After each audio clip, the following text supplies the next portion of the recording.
we toggle around and we say things like, when I grow up, I want to be a teacher, or I want to be a fireman, or I want to be a doctor.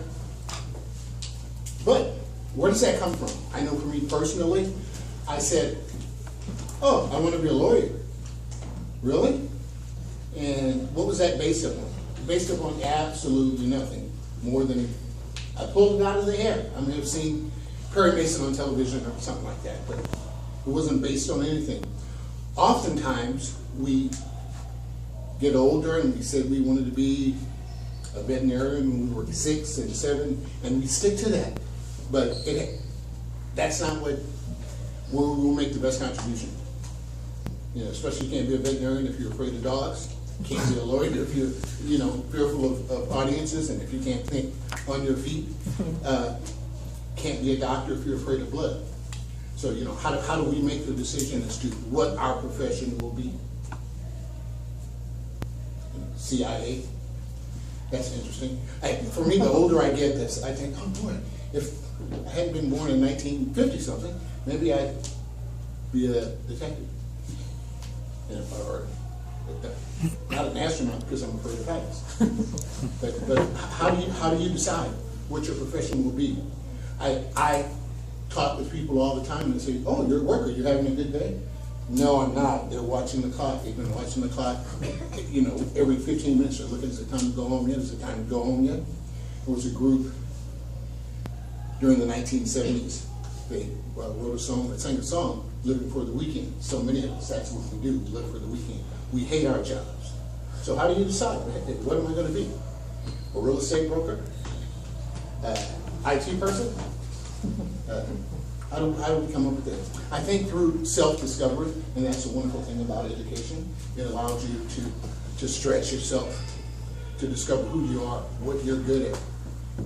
And sometimes we find that out because our friends say, you did a really good job painting the picture, or you're a great plumber, you're good with your hands, you enjoy helping people, you're interested in science.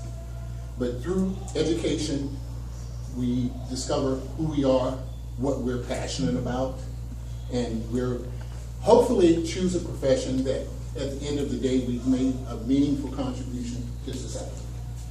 We don't always do that, but my wife is a social worker, and sort of like yourself, sometimes she has to go into the field and she has to meet with people who aren't so nice. They don't want to see her.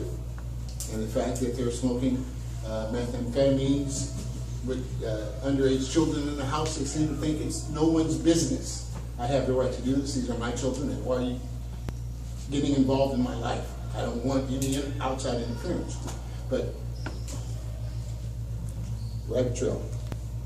But we have to think about when we decide what we're going to do for a profession. What are we passionate about? What we get excited about? What some of our challenges are and how we're going to overcome those challenges. And what keeps you up at night? What's the first thing you think about in the morning? The last thing you think about at night? I don't know if it's playing baseball. And it's oftentimes I've heard people say, I hate being an auto mechanic, but I chose this field because my father was a mechanic, and his father was a mechanic, and so because of tradition, I'm going to continue with the mechanic trade. But they don't like it.